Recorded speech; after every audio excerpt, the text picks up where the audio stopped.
When Ukrainian soldiers were dying in the hell of the Azov steel plant in Mariupol, Maxwell Conroe wrote a moving story using imagery from an old novella by Leo Tolstoy.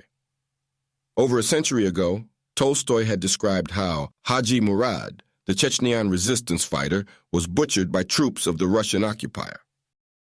Maxwell Conroe transposes the story to describe the slaughtering of Azov fighters by invading Russian soldiers. I am honored to read for you Martyrs of Azov, an exceptionally gripping story by Maxwell Conroe. In peacetime, Tolstoy had masterly set the mood for his Hadji Murad story, playing out in the Caucasian War, with Chechnya's struggles never ceasing to create men tough as thistles. The description of the thistle, which opens his story, is the tangible object of our suffering as men in life, ending with us sagging in quicksand or sticky mud that reclaims our ashes. Ashes to ashes is what life is all about. Nothing less, nothing more. Hadji Murad is not only about this specific man. It is a generic tale of man's struggle and soldiers' feat in any war. Leo Tolstoy himself had been a young officer in Chechnya. He still vividly remembered the toughness of the Chechnyan people 50 years later, when he finally wrote Hadji Murad. Tolstoy's tone, as his story's narrator, rarely veers off. It is always solemn and serious. The writer's tone impacts our mood as readers. Our emotional state at once becomes rather gloomy, just as intended by the narrator. But the story is compelling all the same, because it is an epic saga of cultural survival, Murad's values clashing with the debauchery and trickery of the Russian occupiers. Suppose now that whenever we are in misery, we can go back to happier times. Picture a season of the year when there is a delightful variety of flowers, red, white, and pink. You will not only see daisies, perhaps you discern lilac bells, tulip-shaped, creeping vetch, white, red, and pink hollyhocks, faintly scented, neatly arranged purple plantains with beautiful blossoms, and newly opened bright blue cornflowers. Perhaps you are even observant enough to see beauty in a thistle. Think to pick this thistle and put it in the center of a nosegay, like Leo Tolstoy planned for. He clambered down into a ditch, and after driving away a velvety bumblebee that had nestled itself deep into one of the thistle's flowers, he set to work to pluck the flower. This proved a very difficult task. The stalk pricked him on every side. Even through the handkerchief that Tolstoy had wrapped around his hand, the thistle was so tough he had to struggle with it for nearly 15 minutes, breaking the fibers one by one. When he had at last plucked it, the stalk was all frayed and the flower itself no longer seemed so fresh and beautiful. Tolstoy threw it away, feeling sorry to have vainly destroyed a flower that had looked so beautiful in its proper place. Now Tolstoy berated himself. What a destructive creature is man. How many different plant lives he destroys to support his own existence. In front of him, to the right of the road in a ditch, was another little clump, which appeared to be the same kind of thistle as he had just plucked earlier and thrown away. But this one had only 3 branches. One was broken, sticking out like the stump of a mutilated arm. Each of the other 2 branches bore a flower. From the tip of the stalk that was broken hung down a soiled flower, once red but now blackened. The other flower, though also soiled with black mud, still stood erect. Evidently a cartwheel had passed over the plant, but the thistle had risen again, and that was why, though erect, it stood twisted to one side as if a piece of its body had been torn from it, its bowels drawn out, an arm torn off, and one of its eyes plucked out. Yet it stood firm and did not surrender to man who had destroyed all its brothers around it. Tolstoy thought, what vitality! Man has conquered everything and destroyed millions of plants, yet this one won't submit. What energy and tenacity! With what determination it defends itself, and how dearly it hangs on to life.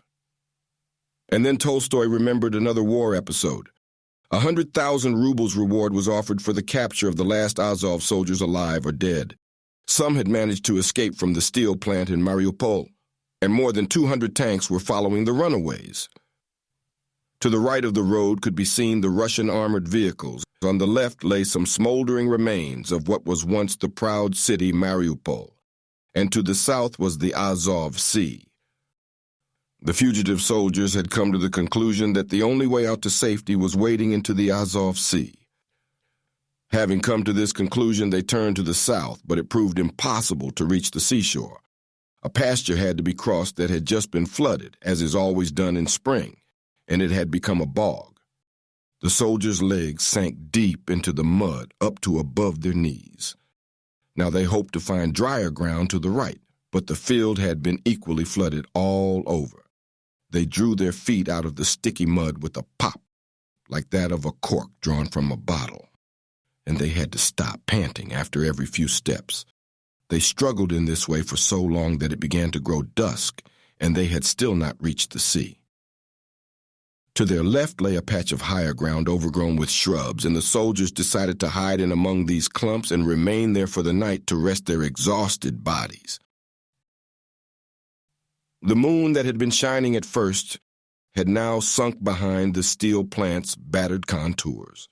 Night came on, and it became pitch dark. There were nightingales in this region, and there were 2 of them in these shrubs. As long as the soldiers were making noise among the bushes, the nightingales had been silent. But when the soldiers became quiet, the birds again began to call one another and sang. The sound of these 2 birds, all soldiers listened to them, and their trills reminded them of love songs about life and happiness. Just when the exhausted soldiers had these happy thoughts, damning sounds were heard approaching their shelter. It was the sound of the Russian tanks splashing through the bog. Peering through the darkness, they vaguely saw black shadows of the tanks, surrounded by infantrymen on foot. The Azov soldiers at once realized they were now fully surrounded by Russian enemies, on all sides. "Well then, we shall fight like Hadji Murad," said the commanding Azov officer. They swiftly entrenched themselves in an old wet ditch to resist as long as strength and ammunition would last. They told their comrades to be ready for a final battle. As soon as it began to grow light, the commander of the Russian enemy shouted, "Hey, Azov soldiers, surrender. We are many and you are few." In reply came the report of a rifle. A cloudlet of smoke rose from the ditch and one stray bullet hit a Russian tank. The gun barrels of 100 tanks began cracking in their turn, and their mortars whistled and hummed, cutting off leaves and twigs and striking the ditch's embankment. The Azov soldiers were fired on relentlessly by the tanks and infantrymen alike. After one brief minute, all men were deadly wounded. But the shootout continued for more than an hour. Finally, the Russian foot soldiers ran in among the shrubs, accompanied by the cracking of still more gunfire, one Russian machine gun salvo after another. As they fired indiscriminately, the Russian soldiers gradually approached the entrenchment. What they saw was a bunch of dead and dying men. Just like them, soldiers. Some were seen spitting blood and swearing. All men were deadly wounded. Shrapnel had pierced their broken bodies. "Let us flatten them with our grenades," said a Russian comrade.